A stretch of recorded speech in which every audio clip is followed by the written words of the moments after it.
Friday, August 27th. After breakfast that morning, Jack and I set off on a hike upriver to the mill. At the green-doored farmhouse, where the road turned away from the river into the sunflower fields, a little dog silently lifted his snout and beat a listless greeting with his tail. It was a hot day for walking, but we continued, following along the water where the road became a rutted lane, a strip of rough sod running down the center. Somewhere along the way, we crossed the line between Savanières and the town of Bellin, where the mill is located. The countryside took on a more remote feeling. The woods opened into a large mowed field dotted with rolled bales of hay. Farther along, the trees again closed around us, opening a quarter of a mile later into more fields. Save for an untenanted stone house and barn with burnt orange roofs of clay tiles, the fields were empty, and we could see across to green and blue hills on the other side of the valley.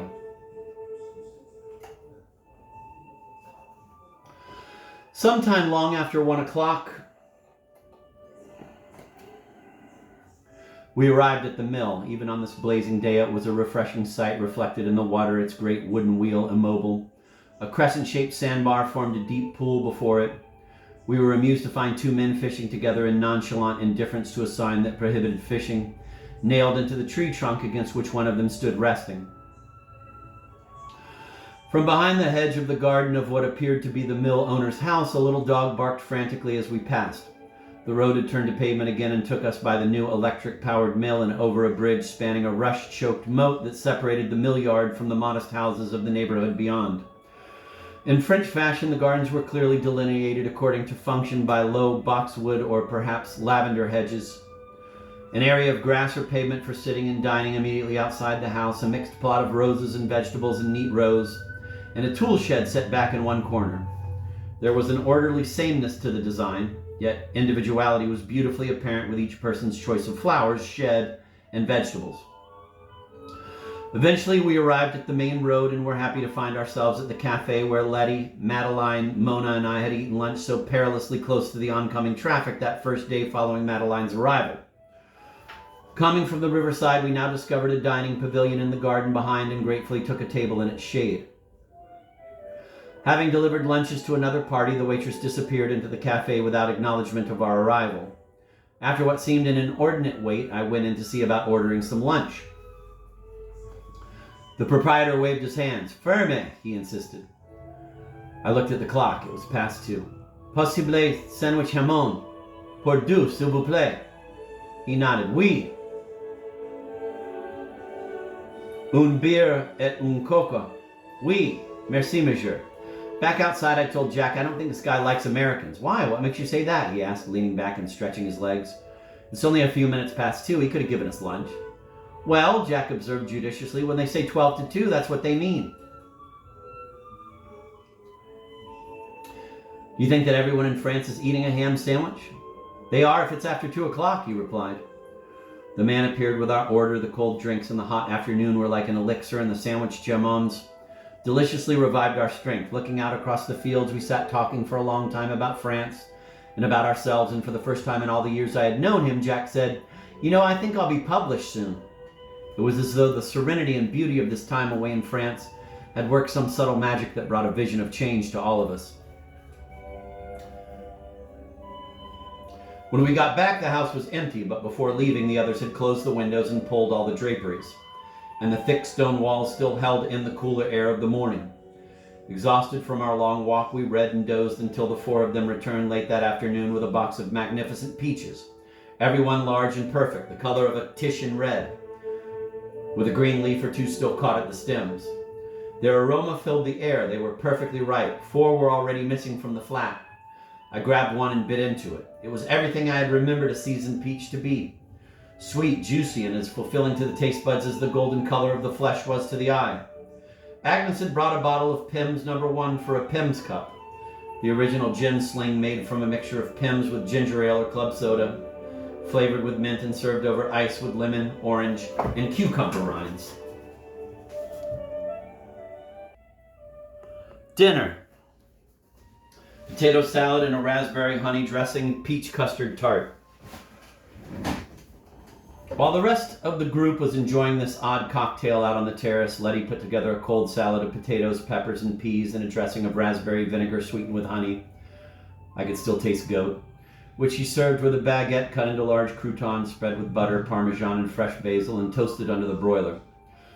Meanwhile, I had begun a peach tart for dessert. I buttered the dish, unwrapped a puff pastry round, and carefully laid it in. Then I cut 6 peaches in halves, removed the pits, and scraped away any of the tough parts from around where the pits had been. I sliced each half into 6 thin pieces and began overlapping them in a circle until the dish was filled. I mixed a cup of melted butter with a half cup of sugar and the juice of 1 lemon, a tablespoon of nutmeg, 4 whole eggs, and 2 egg yolks, and poured it over the peaches. Then I put the dish in the oven to bake at 325 degrees Fahrenheit for about an hour. The juice of the sweet ripe peaches combined with the eggs and created a velvety soft custard. After dinner, we finished with a bottle of cold white wine, and Mona sweet-talked us into another competitive game of Pictionary.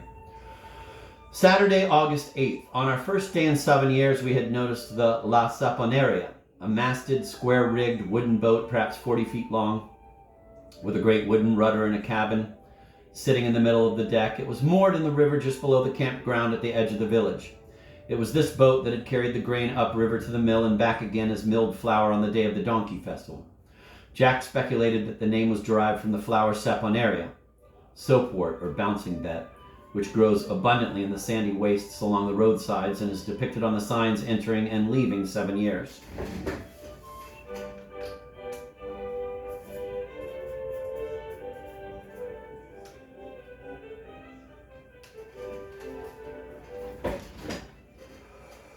At Madeline and Helmut's engagement ceremony, the priest had explained that the boat was a reproduction of the river barges used in the region before the advent of railroads and trucks. It had been an impressive sight returning under full sail during the Donkey Festival. La Saponeria, the priest had informed us, was managed by a local association, Les Bateliers du Cher, to which he himself belonged, and was maintained with the proceeds from chartered trips up and down the riverways.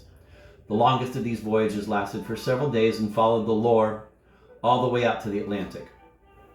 Such an expedition was beyond anything we wished to undertake in the time remaining to us, but a day trip along the Cher to a mill and back seemed an altogether romantic proposition, and following some further inquiry, Letty and Mona arranged for reservations that afternoon, leaving at 3. Just before noon, with Mackie, Agnes, Letty, and Rory off in tours, Mona and Jack and I took a walk, climbing a long staircase in the steep hillside behind the church, to a place where the priest had told us a convent had once stood.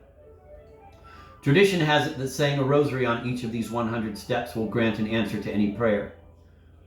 But perhaps feeling it ungrateful to be asking more in our present happiness, although a little relief from the heat would have been nice, we abjured the rigors of this demanding devotional exercise.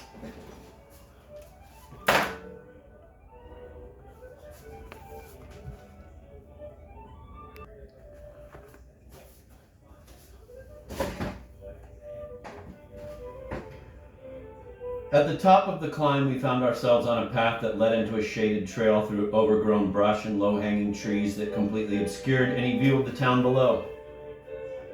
We carefully made our way onward until we encountered a rusted iron gate hanging precariously by one hinge. It was affixed with a small crucifix and opened onto the same heavy growth that had surrounded the trail.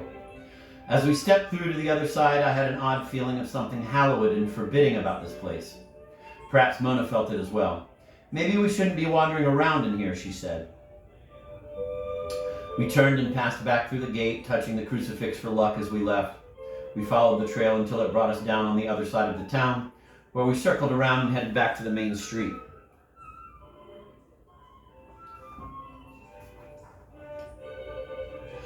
It was just past 1 when we set ourselves down under an umbrella at the marina and shared a carafe of red wine while waiting for our lunch to be served.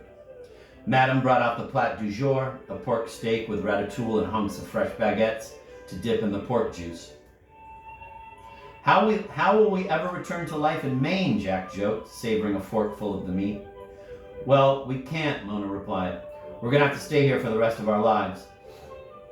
The silence that followed the statement gave rise to the thought that perhaps it was no joke. On the way back to the house, I realized that I had neglected to shop, and since the car was in Tours, I stopped at the local boucherie while the others went on without me. Inside, I took my place at the end of a long line. The 2 butchers were very entertaining. This wasn't simply cutting meat, this was an art form. Holding the pieces, always carving toward themselves, knowing the precise thickness or trimming off just enough fat to lighten the scales, yet leaving enough for flavor. They engaged the customers in animated conversation. I could tell they were a wealth of information concerning the preparation of the meats.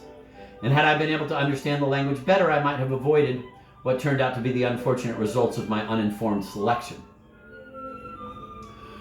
As I waited my turn, I perused the meat counter, trying to decipher the names of the meats and prices scrawled in a gracefully illegible French hand. Even as a chef, I felt out of my element. I first considered a huge poule noir, a black chicken, but with its head still attached and staring up at me with vacant eyes, its rigid talons protruding menacingly, I quickly decided that we had eaten enough chicken. The woman in front of me purchased a large cut of dark-colored meat with a deep yellow fat around it. I thought it was a steak, but the butcher cut it to a thickness of a small roast. Great, I thought. What a nice change. I'll do a lovely pot roast and red wine with potatoes and carrots. When my turn came, I held up 7 fingers, pointed to the meat, and said, "S'il vous plaît, pour 7 persons." To my surprise, instead of 1 thick-cut roast, the butcher cut 4 pieces, each about 2 inches thick. Well, I thought, somewhat surprised, it's obviously steak. Back at the house, I placed the meat into a marinade of red wine with lemon slices, olive oil, fresh herbs, shallots, garlic, and the leftover Pim's cup, and put it into the refrigerator.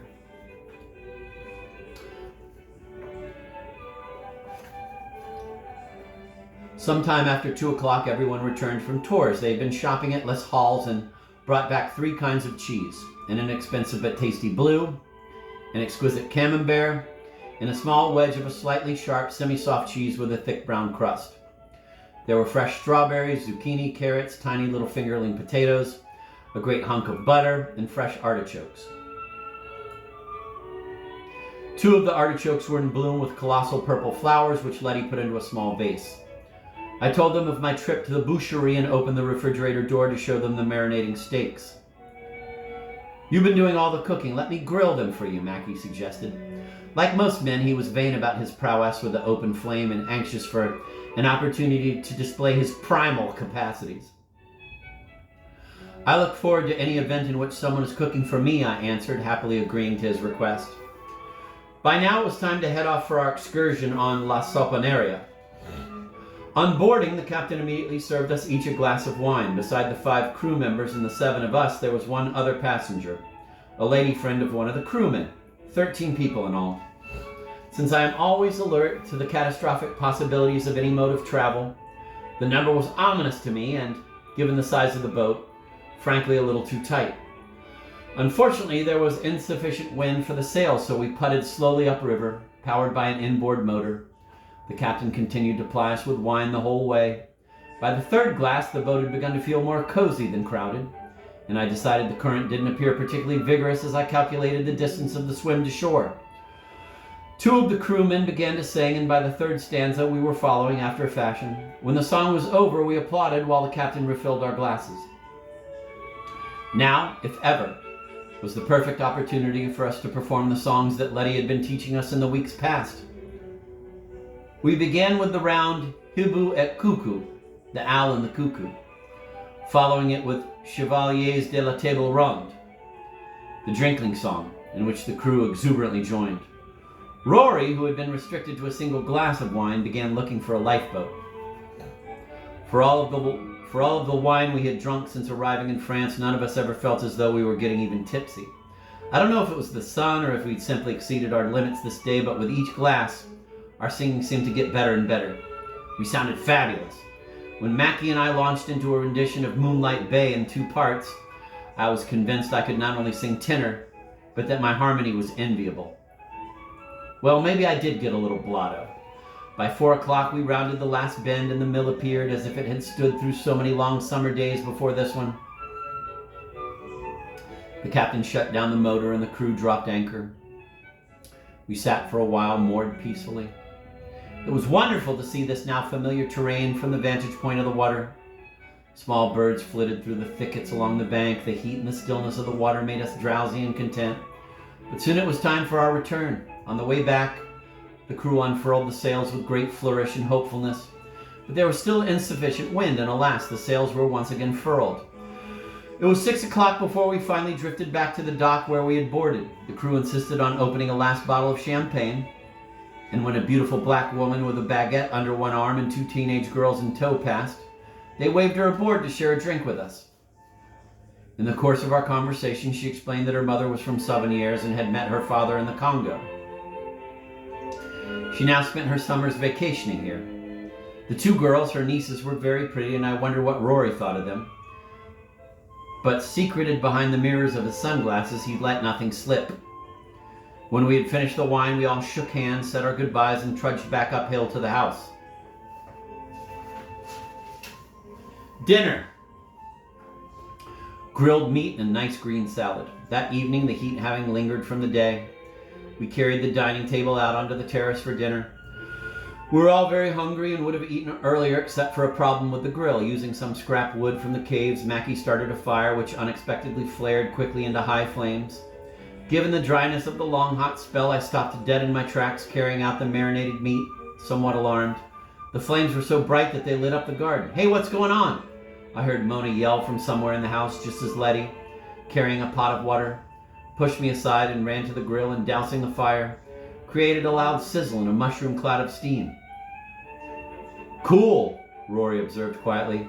"Is everything all right?" Jack called from our bedroom window. Shaking his head as he stared down into the steaming, soggy ashes, Mackie wore an expression of guilt, fright, surprise, and disappointment.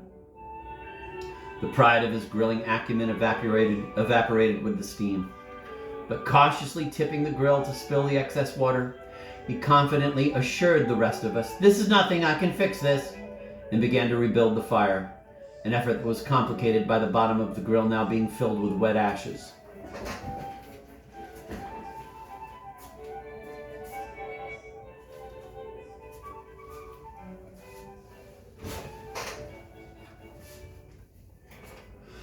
It was another hour before the fire was ready. Ceremoniously, Mackie placed the marinated meat on the grill. With a flourish, he added more herbs and turned the pieces over, sprinkling pepper and garlic to the other side as the flames sparkled. With the hot grease of the meat, it smelled wonderful, like a Lorelei for the nose. When the meat was done, he took it off the grill, cut the pieces in halves, laid them on a platter, and proudly placed it in the center of the table to our expectant applause. Famished, we lifted glasses of Cabernet Sauvignon in a toast to his efforts, hoisted the steaks onto our plates, and began to cut. And cut we did. "I think this knife is dull," Jack said. Finally, we managed to saw off pieces small enough to chew, and sat, masticating like a herd of cows, staring at each other with an expectant glaze in our eyes, as though if we chewed long enough, the meat would become wonderfully sumptuous. Instead, it only got tougher. "What kind of meat did you say this was?" Mackie asked. "Beefsteaks, I thought," I answered sheepishly, explaining, "I couldn't read the signs, but from the way the butcher cut them, I assumed they were steaks." "I don't think this is beef," Mona opined between chews. "You think you might have gotten a horse?" Rory stopped chewing as though digesting the thought of digesting horse. Gingerly, he took a swallow of his milk and continued eating. We were thankful for the large green salad Letty had prepared. Not only was it delicious, but also, next to the mystery meat, easy on the gums.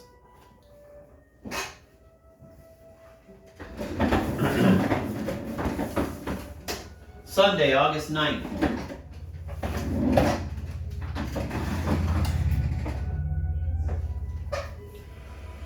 I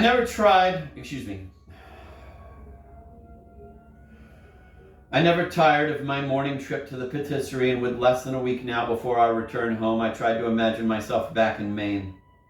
In South Berwick, a town comparable in size to Souvenirs, we have a gas station, market, and a Dunkin' Donuts. The closest place where I could find anything resembling what was available here each morning was 15 miles away. It was a 30-mile drive as opposed to a 10-minute walk before I could sit with coffee and croissant. I realized with some apprehension. I wasn't sure how I was ever going to cope when I got home. Along with the usual purchases from the patisserie, I served melons I had bought at a farm down the road from Abelard and Simone's house, about the size of a 10-pin bowling ball. They had a pale green-gray skin with darker green stripes. The flesh had the color and flavor of cantaloupe, but tasted infinitely sweeter. I served the melons cut into wedges and laid them out on a blue and white platter in a flower design with a pink rose at the center. After breakfast, God, can you believe I said that? After breakfast, I said. Pardon me, dear listener. After breakfast, I braved the heat and took a walk out to the sunflower fields, greeting them as old friends. The river looked so inviting. I sat on the bank and sheltered from the sun in the shade of a clump of poplars. I watched the lazy flow of the river, just enjoying the tranquility, which was interrupted only by an occasional magpie. I thought about the renewing effect of the pleasure of sharing friendship and meals together in that beautiful old house in this wonderful countryside. It had reignited my enthusiasm for cooking, and I wondered how it could be preserved once we had returned to our normal lives. The answer to that question, I now saw, had been a major part of the motivation for my undertaking this adventure.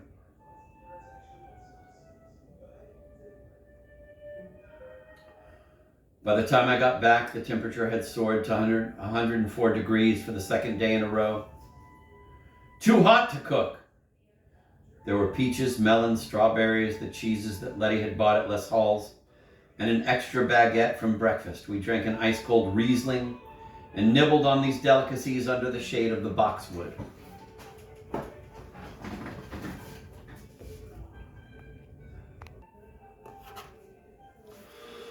Dinner: Parisian fish soup with saffron rice, green salad, tart Mona. In spite of the heat, the house remained quite comfortable with the draperies pulled and the doors and windows closed. The thick limestone walls kept the interior wonderfully cool. I had a taste for what I call my Parisian fish soup. This recipe comes from a soup I ate in Paris 15 years ago and is so delicious, it has become part of my regular repertoire. I began by frying a pound of bacon cut into tiny pieces until it was crisp. Then I drained off the grease and added a small can of tomato extract and 4 small chopped green onions. I turned the flame down to medium, stirring continuously as the tomato paste browned. As I said before, when you use tomato paste as a base, the darker brown you can saute it without burning, the better your sauce or soup will taste.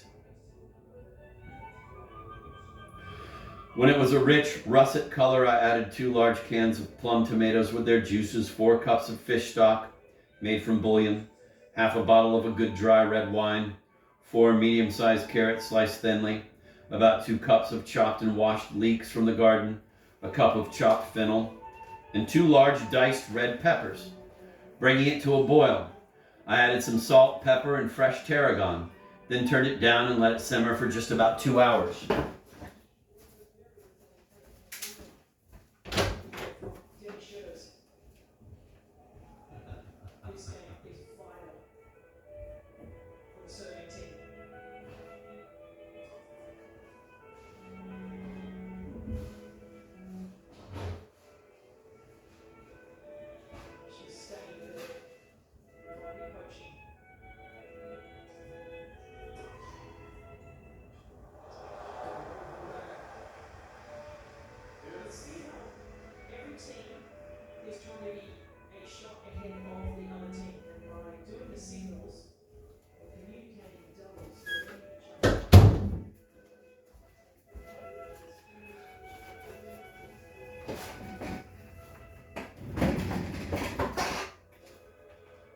By this time, the broth had thickened, and I added a mixture of approximately 2 pounds of fish, a boned red snapper, and 3 kinds of filleted whitefish, whose name I didn't know since I couldn't make out the words in French and no one at the market could tell me what they were in English. They were great-looking fish. That's all that mattered to me. I let the kettle simmer for another half hour until the fish began to fall apart. While the soup was cooking, I boiled up some rice, seasoned it with saffron, and served it with the hot tomato winey potage de poissons à la Parisienne ladled over it. Bread with butter and a small green salad were the accompaniments.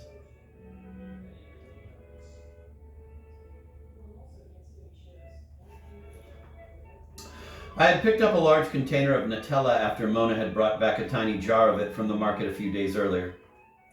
"This is the greatest stuff in the world," she raved, eating it with a spoon right out of the jar. "It's like chocolate peanut butter," Jack marveled, tasting a spoonful for himself. I wasn't entirely certain how I wanted to make this Nutella dessert, but I began by laying a puff pastry round into the buttered tart dish.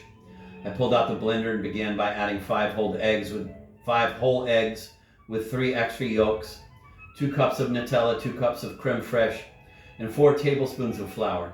As an afterthought, I added a tablespoon of cinnamon. When it had blended, I poured it into the puff pastry and baked it at 300 degrees Fahrenheit until it set up, about 45 minutes. When it was done, I put it into the freezer briefly to cool it off before moving it to the refrigerator. Just before serving, I spread the top with creme fraiche. I called it Tart Mona. The consistency of the tart was a little like a cheesecake. Everyone liked it, but I would have preferred it to be smoother, more like a custard, and I determined that the next time I would leave the flour and creme fraiche out of the mixture entirely and just use the creme fraiche as topping. Monday, August 10th. This was Agnes's birthday, and after breakfast I drove the sisters into Bellenmeyer, where Letty had seen just the cake she wanted for the party. Unfortunately, we arrived to discover that the patisserie was closed on Mondays. "I knew I should have picked it up yesterday," Letty repeated obsessively. "They have wonderful cakes in Savennieres," Mona offered soothingly. "Let's see if they're open." With a sense of urgency, I sped the car back across the hills into Savennieres. The town was busy for a Monday morning with a line out on the sidewalk in front of the patisserie. Dropping the sisters off in front, I told them to meet me in the little lot next to the river, and before long they appeared carrying 2 boxes nicely wrapped and tied. "They were so beautiful, we got a couple things," Letty said, delighted now. "I couldn't resist. You'll see when we get back to the house." Agnes was in the shower when we returned, preparing for an excursion into Tours, where her mother and aunt wanted to treat her to some birthday shopping. We quickly opened the boxes to examine the desserts.